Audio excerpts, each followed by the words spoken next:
જય શ્રી રામ ભક્તજનો, ગઈકાલે આપણી કથાને જ્યાં વિરામ આપ્યો હતો ત્યાંથી આગળ હું આજે તમને અમૃત રામાયણ કથાનું રસપાન કરાવું છું. તો ચાલો ભક્તજનો આપણી કથાનું રસપાન કરીએ. એક કથા છે કે ચર્ચની અંદર એક પાદરી પ્રાર્થના કરતા હતા અને બાજુમાં એક 5 વર્ષનો છોકરો ઊભો પ્રાર્થના કરતો હતો. રવિવારનો દિવસ. પેલો પાદરી તો મોટો પંડિત હતો. એને એમ થયું કે હું તો મોટો પંડિત છું, વિદ્વાન છું, એટલે મને તો પ્રાર્થના આવડે. આ 5 વર્ષના છોકરાને શું પ્રાર્થના આવડતી હશે? પાદરીએ પ્રાર્થના પૂરી કર્યા પછી પેલા છોકરાને પૂછ્યું કે બાબા, તું શું કરે છે? બોલે, બાપજી, પ્રાર્થના કરું છું. તને શું પ્રાર્થના આવડે? બોલે, આપની વાત સાચી છે, મને કોઈ પ્રાર્થના નથી આવડતી, પણ હું દર રવિવારે ચર્ચમાં આવીને 5 વાર આખી ABCD બોલું છું. એ કોઈ પ્રાર્થના હે? કહે, હા, આખી ABCD 5 વખત બોલું છું અને પછી ભગવાનને કહું કે આમાંથી તમારે જેવી પ્રાર્થના બનાવી હોય એવી બનાવી લેજો, કારણ કે કોઈ પ્રાર્થના ABCDની બહાર તો નથી. તમને જેવી સરસ યોગ્ય લાગે ગમે એવી બનાવી લેજો. નથી લાગતું કે પાદરીની પ્રાર્થના કરતાં એ બાળકની પ્રાર્થના વહેલી પહોંચી ગઈ હશે? ભાષાની જરૂર ત્યાં નથી ભાઈ, કેવળ ભાવની જરૂર છે. ભાષાવાળા તો બધા હેરાન થઈ ગયા, બાકી જે ભાવ હતો. સબરી કહા વેદ પુરાણ પઢી? સબરી ક્યાં વેદ પુરાણ ભણવા ગઈ હતી કે રામને ફરતું એના દ્વારે આવવું પડ્યું? કેવળ ભાવ. સતી ન પામી શક્યા રામને. એટલું જ નહીં, પણ શંકા થઈ કે આને પ્રણામ કર્યા. શિવજીને પ્રશ્ન કર્યો કે મહારાજ, તમે આને પ્રણામ કેમ કરો છો?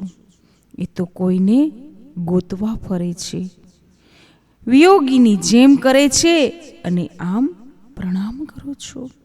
ભગવાન શંકર સતીને કહે, દેવી, તમે અવસર ચૂકી ગયા. કેમ? કહે, દેવી, એને તમે ઓળખી ન શક્યા. કહે, આપ શું કહેવા માગો છો? કહે, જાસુ કથા કુંભજ ઋષિ ગાઈ, ભક્તિ જાસુ મેં મુનિ સુનાઈ. સોઈ મમ ઇષ્ટ દેવ રઘુવીરા, સેવત જાહી સદા મુનિ ધીરા.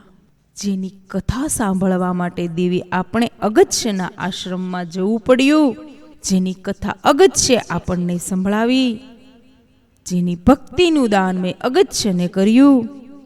સો મમ ઇષ્ટદેવ રઘુવીરા, એ મારા ઈષ્ટદેવ પરમાત્મા રામ પોતે છે, જેનું ઋષિ મુનિઓ ધ્યાન કરે છે. મુનિ ધીર જોગી સિદ્ધ સતત વિમલ મન જેહી ધ્યાવહી, કહીને તી નિગમ પુરાણ આગમન જાસુ કીર્તિ ગાવહી. હે સતી, ધીરજવાન મુનિઓ જેનું ધ્યાન કરે છે અને વેદ શાસ્ત્રો જેને નીતિ કહીને પુકારે છે, એ પરમાત્મા રામ પોતે હતા. સોઈ રામ વ્યાપક બ્રહ્મ ભુવન નિકાયપતિ માયાતની, અવતરેઉ અપને ભક્ત હિત નિજ તંત્ર નિત રઘુકુલ મની.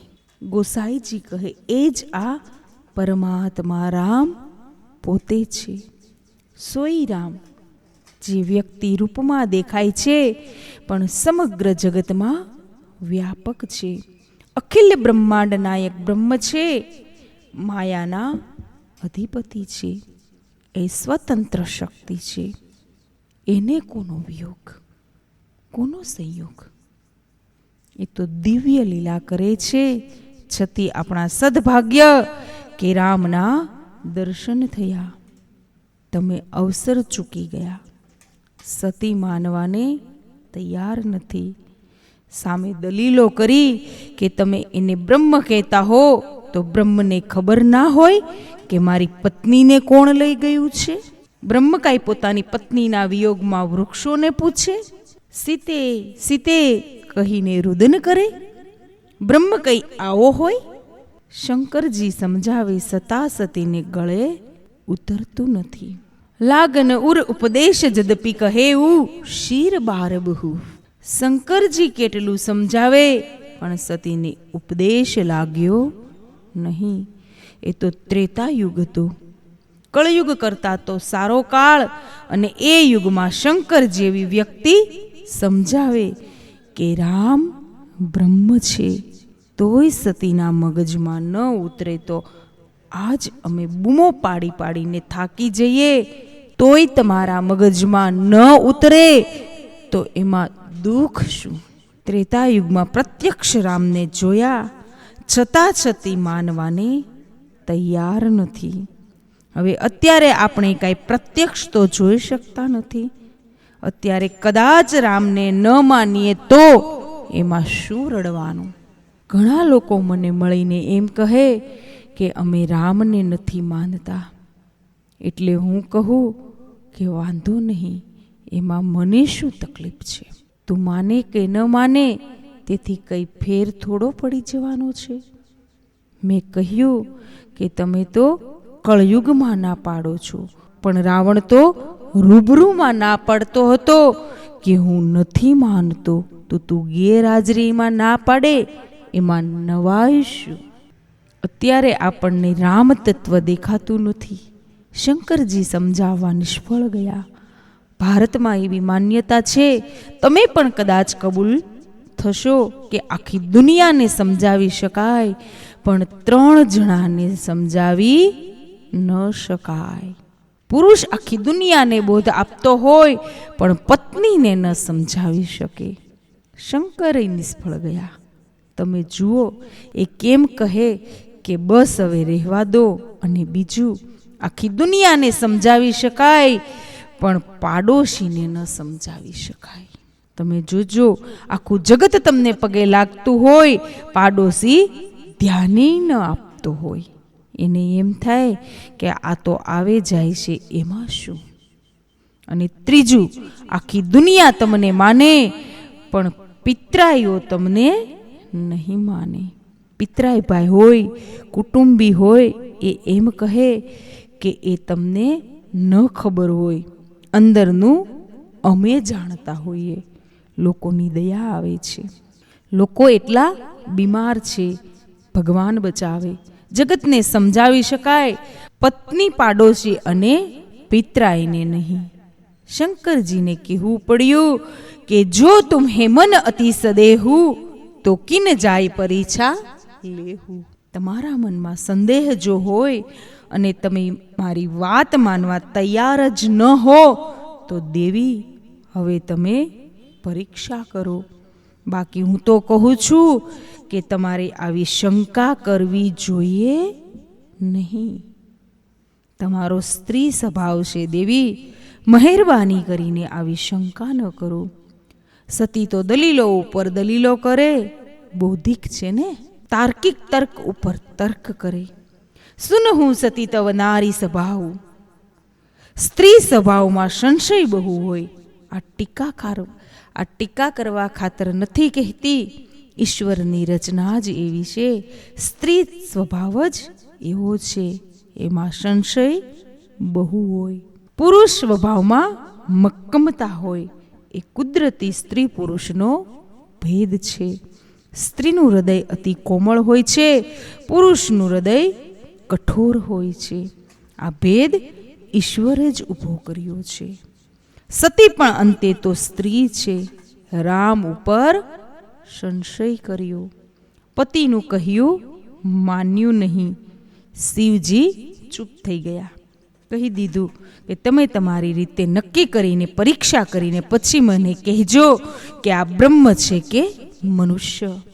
હું તો કહું છું કે બ્રહ્મ છે, અને છતાંય તમને મગજમાં ન ઉતરતું હોય તો હજી દૂર નથી ગયા. તમે જુઓ, તમે આવશો ત્યાં સુધી હું આ વડલાની નીચે બેઠો છું. પણ એક શરત, પરીક્ષા કરો ત્યારે વિવેક ચૂકશો નહીં. કારણ કે તમે જેની પરીક્ષા કરવા જાઓ છો એ જગતના બાપ છે. સતી પરીક્ષા કરવા ગયા. બુદ્ધિ હંમેશા પરીક્ષા કરાવે અને ભક્તિ હંમેશા પરીક્ષા આપે. આટલો બુદ્ધિ અને ભક્તિમાં ફેર છે. ભક્તિ પરીક્ષા આપશે કે હે ઈશ્વર, મારી કસોટી કર, હું એમાંથી પાર ઉતરી શકું છું કે કેમ. અને બુદ્ધિ હંમેશા ઈશ્વરની એ પરીક્ષા કરશે કે આ બરાબર છે કે કેમ. ઉપનિષદોએ કહ્યું છે કે બુદ્ધિ એ દુઃખની માં છે. બુદ્ધિ જ હેરાન કરે છે મને અને તમને. સતી તૈયાર થયા. ભગવાન શંકર એક વડલા નીચે બેસી ગયા અને મનમાં નિર્ણય કર્યો કે મારા કહેવાથી જેની શંકા ન જાય એનું કલ્યાણ નહીં થાય. પણ કદાચ આમાંય રામની ઈચ્છા હશે. શંકર ભગવાનને કેટલો વિશ્વાસ. હોય હી સોય જો રામ રચી રાખા, કોકાર તર્ક બઢાવે શાખા. ભગવાને જે નક્કી કર્યું છે મારે શું કામ નકામા તર્ક વિતર્ક કરવા જોઈએ. આમ કહીને શંકર ભગવાન બેસી ગયા. આપણે આમ બોલતા હોઈએ છીએ જ્યારે વાત કાબુ બહાર જાય, ચાલો હરી ઈચ્છા, પણ આપણી ભાષામાં નિરાશા હોય છે. પણ જ્યારે પત્તો ન લાગ્યો હોય પછી કહીએ ચાલો હવે રામે ધાર્યું એ ખરું, ત્યારે શંકરના શબ્દોમાં વિશ્વાસ છે. આપણા બોલવામાં ફરક છે અને એ નિરાશ થઈને નથી બેઠા, ચૂપચાપ બેઠા નહીં. અસ કહી લગે જપન હરિનામા, ગઈ સતી જહ પ્રભુ સુખધામા. હરિના નામનો જપ કરવા લાગ્યા, પ્રભુનું સ્મરણ કરવા લાગ્યા. હરિ બોલ હરિ બોલ હરિ બોલ હરિ બોલ, પ્યારે કેશવ માધવ ગોવિંદ બોલ. અને સતી ત્યાં પહોંચ્યા જ્યાં સુખધામ રામભદ્ર પસાર થઈ રહ્યા છે. પુની પુની હૃદય વિચાર કરી ધરી સીતા કર રૂપ. માનસકાર કહે ખૂબ વિચાર કર્યો કે એ બ્રહ્મ છે કે મનુષ્ય, એ કઈ રીતે નક્કી કરવું, કઈ રીતે કસોટી કરવી. અંતે ઘણા વિચાર પછી એમણે સીતાનું રૂપ લેવાનો વિચાર કર્યો અને રસ્તામાં રામ અને લક્ષ્મણ આવે એ રસ્તામાં સામા ગયા. દક્ષ પુત્રી સતીએ રામ પરીક્ષા કરવા માટે સીતાનું રૂપ લીધું. એમણે એવો વિચાર કર્યો હશે કે રામ સીતાની તલાશ કરે છે, હું સીતા બની જાઉં, હું સીતા બની જાઉં. જો બ્રહ્મ હશે તો મને ઓળખી જશે કે આ મારી પત્ની નથી, આ તો જગતની માં છે.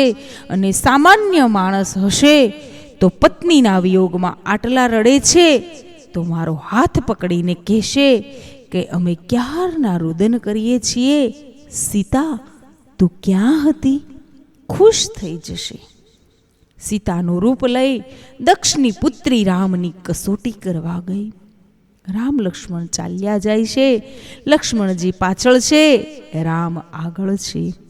લક્ષ્મણજીનું ધ્યાન પહેલા ગયું અને ઓળખી ગયા કે ઓહો, જગતની માં ભવાની આજ સીતાનું રૂપ લઈને આવ્યા.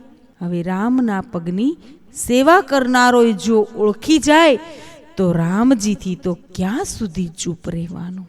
બ્રહ્મની નજીક રહેનારો ઓળખી ગયો, પરંતુ લક્ષ્મણજી કંઈ બોલ્યા નહીં. કસુહુ અતિ ગંભીરા, લક્ષ્મણજી બહુ ગંભીર, બોલ્યા નહીં. એમને એમ થયું કે ભગવાન લીલા કરે છે અને એમાં એકાદો પ્રવેશ આવોય હશે, આવું કંઈક નાટક ગોઠવેલું છે.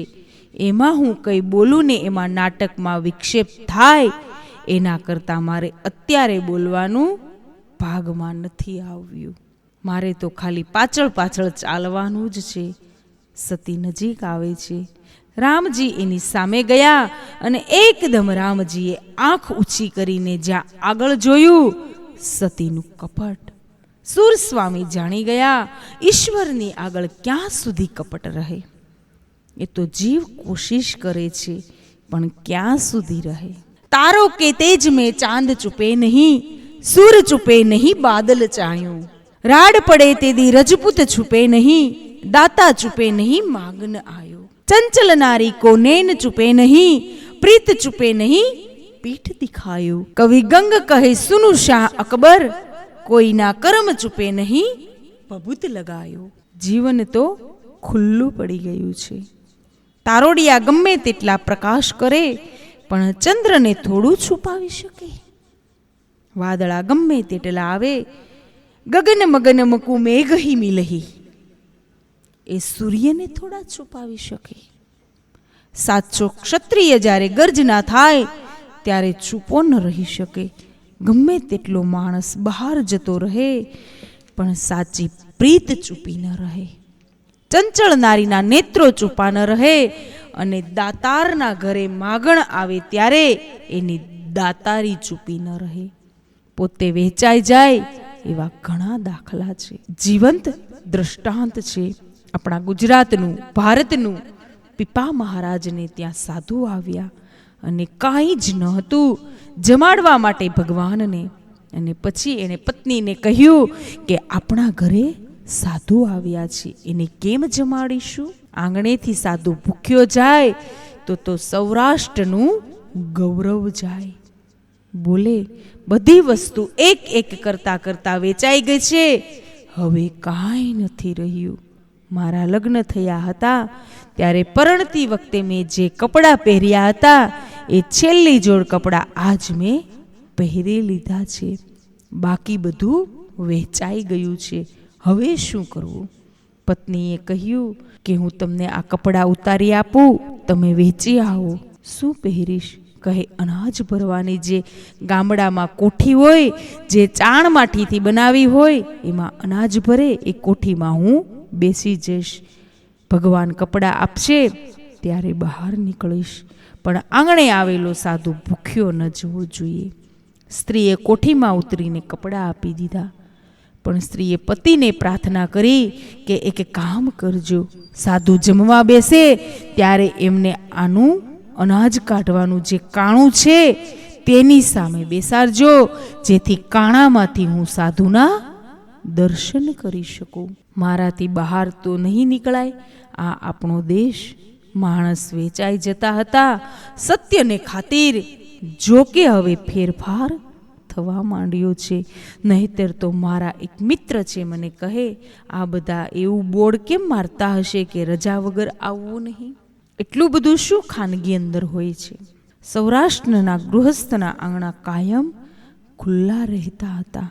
અતિથિ અભ્યાગત ટુકડામાંથી ટુકડો જે આપણે ત્યાં રિવાજ છે.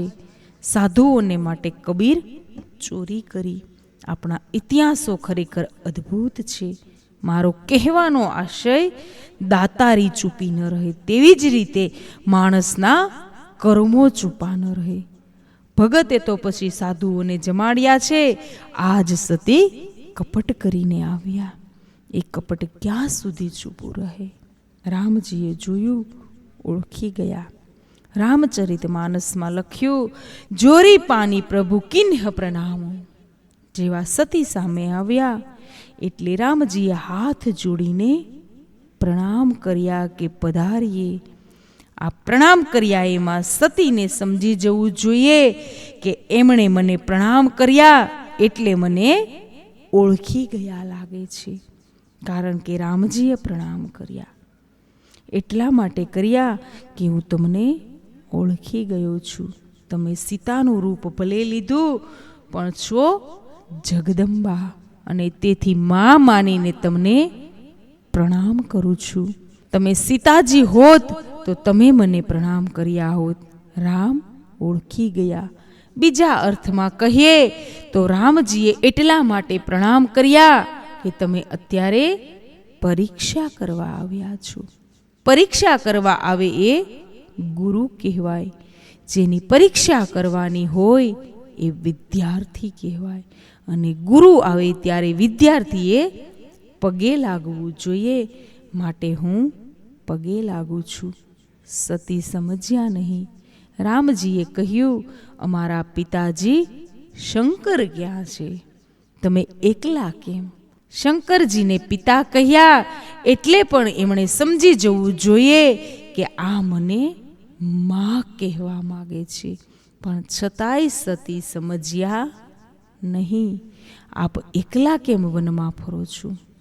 જ્યારે છેલ્લા શબ્દો બોલ્યા ત્યારે સતીને સમજાણું કે આ ઓળખી ગયા છે, એટલે એકદમ ભાગ્યા, બોલી શક્યા નહીં. ઈશ્વરની આગળ ક્યાં સુધી કપટ રહે? રામજી લક્ષ્મણજી સામે જોઈને હસવા લાગ્યા કે લક્ષ્મણ, તું પૂછતો હતો ને કે માયા એટલે શું?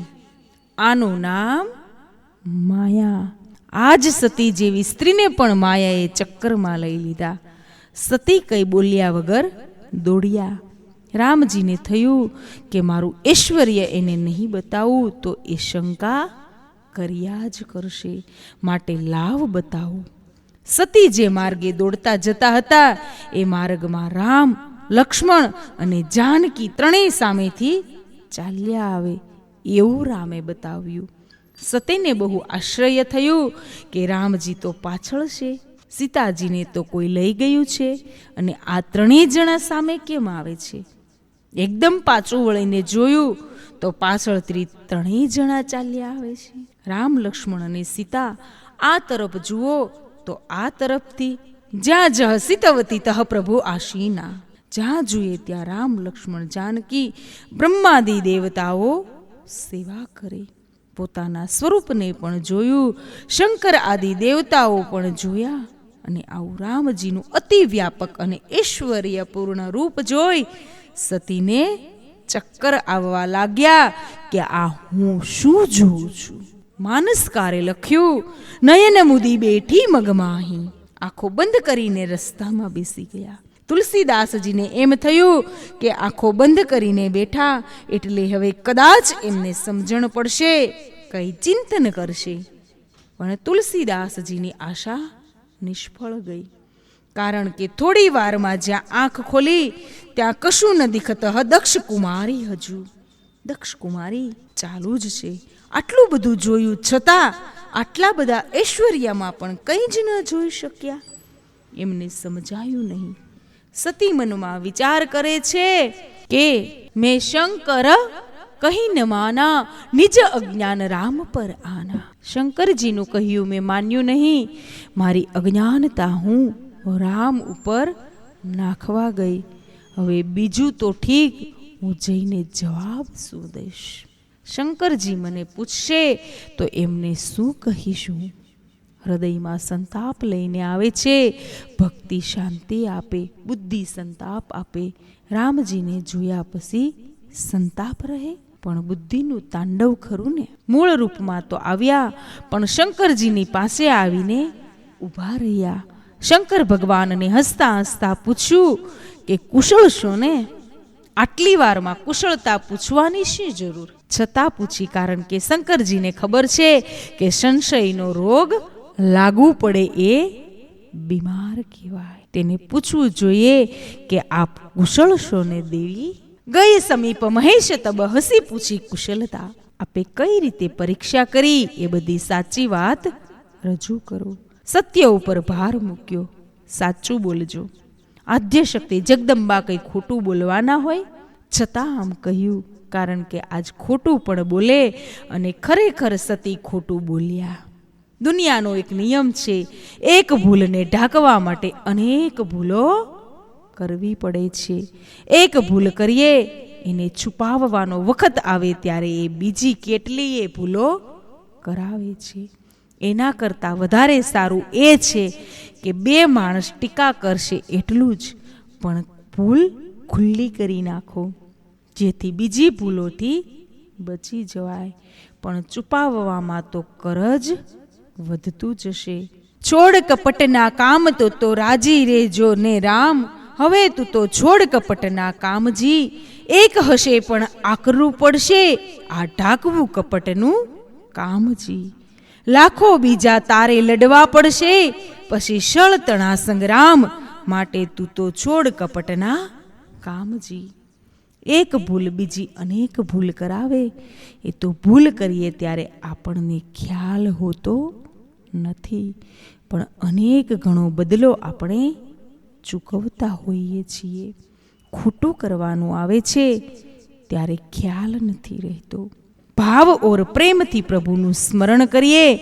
2 મિનિટ સકીર્તન કરીએ. સતસૃષ્ટિ તાંડવ રચાયતા નટરાજ રાજ નમો નમઃ. ઓમ શ્રી રામ જય જય રામ, श्री राम जय राम जय जय राम. कलयुग में एक ही आधार है, हरि का नाम लो. જ્યારે જ્યારે સમય મળે ત્યારે રામકૃષ્ણ રચના ઉચ્ચારે અંતર આવે. કલયુગ में एक ही आधार है, हरि का नाम लो. જ્યારે જ્યારે સમય મળે ત્યારે રામકૃષ્ણ રચના ઉચ્ચારે અંતર આવે. ભક્તજનો, આજે અહીં કથાને વિરામ આપું છું. આવતીકાલે આપણે આગળ અમૃત રામાયણનું રસપાન કરીશું. જય શ્રી રામ. રામ લક્ષ્મણ જાનકી.